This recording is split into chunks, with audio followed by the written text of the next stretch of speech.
Have you ever stopped to think why this image gives you chills? Why a simple golden ring can convey such a heavy, oppressive feeling? It's no coincidence. It's not just good cinematography. The truth is, Tolkien created much more than an epic fantasy. He drew the perfect map of the human mind carrying an invisible burden. What if I told you that Frodo's journey is actually the most accurate portrayal I've ever seen of what it is like to live with chronic anxiety? That every symbol, every character, every moment of this story is an unintentional textbook of depth psychology. Think about it. How many people do you know who carry something invisible but devastatingly heavy? How many times have you felt like you had a magical, evil object hanging from your chest, draining your energy, distorting your perception of reality, and making you question even the people you love most? Tolkien's genius was to transform an internal psychological experience, something that happens inside your mind, something no one else can see, into an epic external journey. He took the feeling of carrying anxiety, depression, trauma, or any chronic emotional burden and transformed it into the most powerful physical object in all of fantasy literature. In this video, we'll decode the depth psychology behind the Lord of the Rings. You'll discover why the solution to our greatest emotional burdens isn't willpower, it is something Frodo nearly lost midway through his journey. Something that may be saving your life right now, without you even realizing it. We'll explore concepts from Carl Jung that few therapists fully master, and you'll leave this video with a whole new understanding of how your own mind works. And at the end, I'll reveal this story's biggest psychological plot twist, one that will forever change how you view both the saga and your own emotional struggles. Prepare to never watch this story the same way again. Let's start with a question that may hurt, but it needs to be asked. Have you ever felt like you're carrying something invisible, yet too heavy? Something no one else can see, but it's there, whispering constantly, sapping your energy day after day, making you question your own sanity. Look at this scene with fresh eyes. The One Ring is not just a magical object, it is the perfect embodiment of a psychological complex. Notice how it constantly whispers in Frodo's mind, like an inner voice that never shuts up. How many times have you had this voice tell you that you are not enough? That something terrible is going to happen? That you need to be always alert, always on guard, always prepared for the worst? And here is something most people don't realize. The voice of the ring isn't just negative.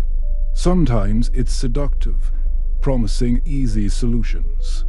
Wear the ring and you will have power over your problems. How many times has your anxiety convinced you that the solution was to avoid a situation, cancel an appointment, not take a risk, not try? Anxiety isn't just fear, it's a control system that promises security through limitation. And here's the cruelest detail of this whole metaphor. Every time Frodo puts on the ring, he becomes invisible. Isn't this a brilliant metaphor for how anxiety isolates us? How it makes us disappear from the world, even when we're physically present. You're there at the dinner table with your family, at the work meeting, at the get-together with friends, at the birthday party, but a part of you is completely absent, lost in worries that no one else can see or understand. But there's something even more subtle going on here. When Frodo becomes invisible, he also becomes more vulnerable to the Nazgul, the ringwraiths. It's a perfect representation of how, when we isolate ourselves emotionally, we become more susceptible to our own inner demons. Isolation doesn't protect us, it further exposes us to the darker aspects of our psyche. As the journey progresses, notice how Frodo becomes increasingly distrustful, even of the people he loves most. He begins to question the intentions of Aragorn, Boromir, even Gandalf. He interprets gestures of affection as manipulation, offers of help as attempts to steal the ring. This is the most devastating effect of chronic anxiety. It not only eats away at us internally, it distorts our perception of the people who want to help us. Has this ever happened to you? Someone offers you help, and your first reaction is suspicion. What does this person want in return? Someone gives you a compliment, and you think, is he being ironic? Someone cancels a date, and you immediately assume it's because they no longer want your company. This is the voice of the ring distorting your interpretation of reality. If you recognize yourself in this description, I want you to know one fundamental thing. You're not imagining things. You are not being dramatic. You are not weak for feeling this way. Carrying an invisible emotional burden is exhausting in a way that only those who experience it can truly understand. And, like Frodo, you didn't choose to carry this weight. It was placed on you by life circumstances. But here's the difference between you and Frodo. You have an advantage he didn't have at the beginning of the journey. You're aware that there's a ring. You know there's something that needs to be faced. And that, my friends, is the first step to healing. Now, notice something absolutely crucial that many people overlook. Frodo didn't begin this journey alone. The first thing that happens, even before departure, is the formation of the Fellowship of the Ring, a diverse and complementary support network. And each member represents a different aspect of what we need to face our greatest challenges. Gandalf represents the wise mentor, that voice of experience who has been through similar battles. In real life, he might be a therapist, a teacher, an older family member who guides you with wisdom. Aragorn is the courageous protector, the part of you willing to fight, to face danger. Legolas and Gimli are the unlikely allies, people you'd never imagine would be by your side, but who become essential. Boromir, even in his imperfection, represents our flawed humanity, our temptations and mistakes. But there is one character that many people underestimate, and who is absolutely central to understanding not only this story, but the process of psychological healing for any person. Samwise Gamgee. Sam isn't just a loyal best friend. In the language of analytical psychology, Sam represents what we call the loyal self or transcendent function, the integral part of our personality that remains connected to love, hope, and core values even when all seems lost. It's the inner voice that refuses to be corrupted, that refuses to accept defeat, that continues to believe in good even when all the evidence points to the contrary. Notice how Sam never questions the importance of the quest, never doubts Frodo's fundamental worth as a person, never considers giving up as a viable option. He is the inner voice that reminds us, you can take one more step. You've been through worse. You are not alone. I believe in you even when you don't believe in yourself. And here's a fundamental psychological distinction. Sam isn't naively positive. He recognizes danger, feels fear, and is exhausted. But he chooses to keep going, not because he ignores reality, but because his loyalty is stronger than his fear. This is the difference between toxic optimism and genuine hope. While the ring represents the autonomous complex, that part of us that has detached itself from the conscious personality and taken on a life of its own, sabotaging us internally, Sam represents the inner ally who remains by our side. The crucial question is, can you identify who the Sam is in your real life? Who is the person who believes in you even when you can't believe in yourself? And most importantly, can you be Sam yourself? Can you cultivate that inner voice that reminds you of your core value, that encourages you to keep going, that doesn't abandon you in the toughest moments? Because, ultimately, the first person who needs to not give up on you is yourself. And here comes a spoiler that will completely change how you view this story. In the end, not even Frodo's willpower would be enough to destroy the ring.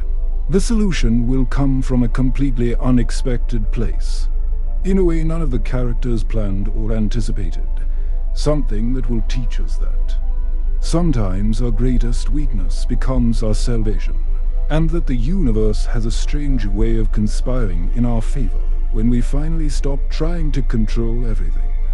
But before we get to that point, we need to understand the science behind what's going on in Frodo's mind. To do that, we'll dive into concepts from analytical psychology that will transform your understanding not only of this story, but also of how your own mind works. Now let's dramatically elevate this video. I'll introduce you to a concept from analytical psychology that few therapists fully master, and that will transform your understanding not only of this story, but of your own mind and the patterns that govern your behavior. Carl Jung talked about something called the autonomous complex. To understand this, imagine your conscious mind as the captain of a ship. Normally, you're in command, making rational decisions, steering your life in the direction you choose. But an autonomous complex is as if a part of the crew mutinied and took control of certain sections of the ship, operating independently of your conscious will. It's a part of our psyche that, due to some trauma, excessive pressure, or intense experience, has detached itself from the conscious personality and acquired its own agenda. It's like a program running in the background of your mental computer, consuming energy, influencing your decisions and creating behavior patterns without you consciously realizing it. For example, you consciously decide to exercise every day, but you always find an excuse not to. Or you want to have healthy relationships, but you always sabotage people who get too close. Or you know rationally that you don't have to be perfect, but your body panics every time you make a mistake. These are autonomous complexes at work. The One Ring is the most perfect representation of an autonomous complex I've ever seen in fiction. Note its characteristics. It has a will of its own, specific goals that don't coincide with the bearer's conscious goals. And it uses the bearer's psychic energy to strengthen itself, the more Frodo struggles to resist it, the more power the ring gains over him. And here's the insight that will change your life. You can't defeat an autonomous complex with willpower. In fact, the more you fight it directly, the more energy you give it. It's like fighting quicksand. The more you struggle, the deeper you sink. This is knowledge that few therapists will tell you explicitly, because it's counterintuitive. You can't simply decide to stop having anxiety, or stop being a perfectionist, or abandon your self-destructive patterns through willpower. Conscious decisions alone aren't enough to transform autonomous complexes. The only way to truly dissolve a complex is through what Jung called integration, bringing it back to the fire of its origin, which is full consciousness. It's necessary to understand it deeply, discover what legitimate need it was trying to fulfill, accept its original function, and then consciously transform it into something constructive. Therefore, Frodo must take the ring to the cracks of fate, the very place where it was forged. It's not an epic battle between good and evil. It's a psychological journey back to the origin of the complex, to dissolve it through awareness at the source of its creation in your life. This means a completely different approach to your psychological challenges. Stop fighting your anxiety as if it were an enemy that needs to be defeated. Instead, start investigating its origins with scientific curiosity. When did it first rise? What real or perceived danger was it trying to protect you from? What important function did it serve in your survival? What vulnerable part of you is it still trying to defend? When you understand that your autonomous complex isn't a character flaw, but a clever adaptation to difficult circumstances that may have outlived its usefulness, everything changes.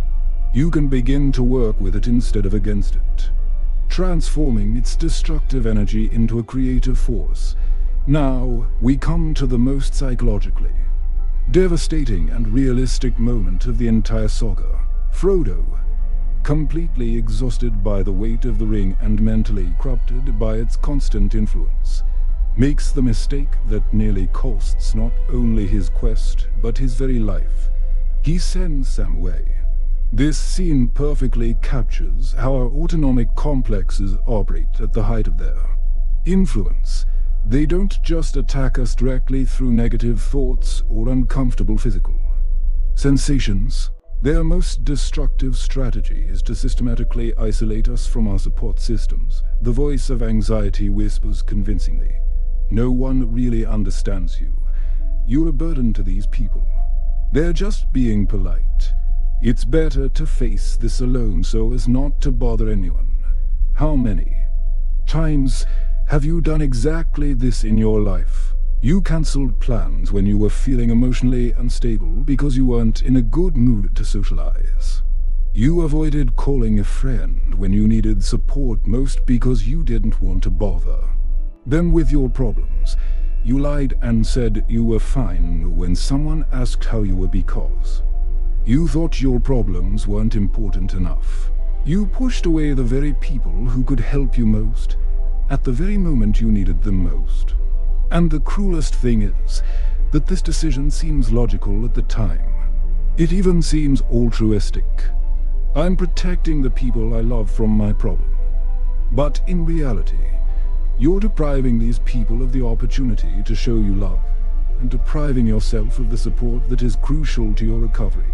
The psychological beauty of this story lies in the fact that Sam doesn't accept rejection as final, even though he's rejected, humiliated, and practically expelled. He continues to follow Frodo from a distance. He doesn't invade his privacy. He doesn't force his presence. But he doesn't abandon him completely either. And when Frodo needs him most, trapped in the Tower of Cirith Ungol, defeated, without hope, Sam is there to save him. This teaches us something fundamental about how to support someone going through a difficult time. Sometimes someone will push you away. They'll say harsh things, try to convince you they don't need help, and minimize their problems. This doesn't mean they actually want you to leave. It means their complex is trying to isolate them. True love sometimes means maintaining a respectful distance, but not disappearing completely. Now, I want you to do something concrete with me. It'll be uncomfortable, but it'll be worth it. Pause this video for a moment and think about two things. First, identify a person in your life who is your Sam. Someone who was there for you during a difficult time, who didn't give up on you even when you tried to walk away, who kept believing in you when you didn't believe in yourself. Second, think about whether you've been someone's Sam, or whether there is someone in your life who might need you to be their Sam right now. Now grab your phone and do one of two things. Either text the person who was your Sam acknowledging what they did for you, or text someone you know who's going through a hard time, just letting them know you're thinking of them and are available if they need to talk. It doesn't have to be long or dramatic. Something simple like, "I was thinking about you and how important you were to me during a specific situation. Thank you for not giving up on me." Or, "Hi, I was thinking about you. If you want to talk about anything, I'm here. Seriously. Do it now. I'll wait a few seconds." Ready? You just did something it took Frodo an entire trilogy to learn. Recognize and strengthen your support network before it escalates. You just broke the cycle of isolation that fuels our self-centered complexes. And you may have saved not only your day, but someone else's too. Now, let's talk about something that many analyses of The Lord of the Rings completely ignore, but which is the most psychologically realistic and hopeful aspect of the entire story. The end of this journey is not a glorious victory in the traditional sense. It is much more subtle, much more honest. and much more useful to our real lives than a simple good conquers evil narrative. Observe Frodo carefully as he returns to the Shire. He is not the same innocent, carefree hobbit who departed bag and village months ago. He bears invisible but deep scars. He experiences what we would now clinically recognize as post-traumatic stress disorder. There is a permanent melancholy in his eyes, a wisdom bought with suffering, an awareness of darkness that cannot be unlearned. And here's a truth our self-help and positive thinking culture doesn't want to tell you, but which is absolutely fundamental to your peace of mind. Some wounds never completely heal. Some burdens transform us forever in ways that cannot be undone. Carrying significant emotional weight leaves permanent marks on our psyche, and this isn't your fault. It's not a lack of faith. It's not a lack of therapy. It's a natural and inevitable part of the human condition. But also note what Frodo manages to build with his scars. He finds a deep and lasting form of peace.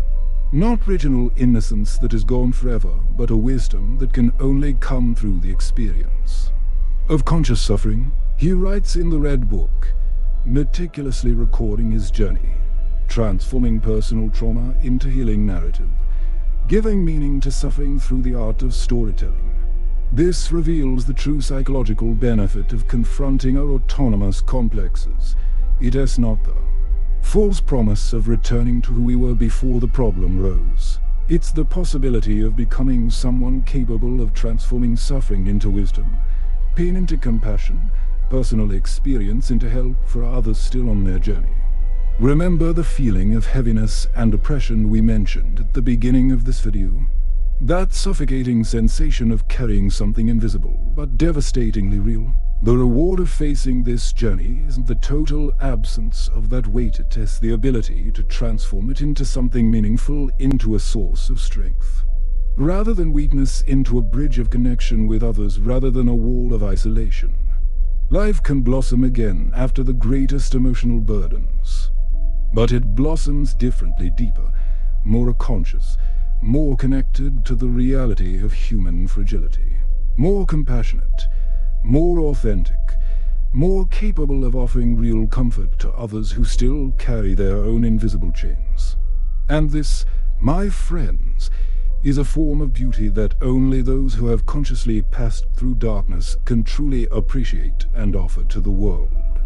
So what does Frodo really teach us about carrying the weight of anxiety, depression, trauma, any emotional burden that seems greater than our capacity to bear? First, some burdens simply cannot be carried alone. Identifying, valuing, and maintaining your support network is not a sign of weakness or dependence, it is evolutionary wisdom. Second, the solution is not to fight your psychological complexes with willpower, but to understand them deeply and integrate them through expanded consciousness. Third, true healing is not about returning to who you were before the suffering, it is about becoming someone who can transform painful experience into useful wisdom.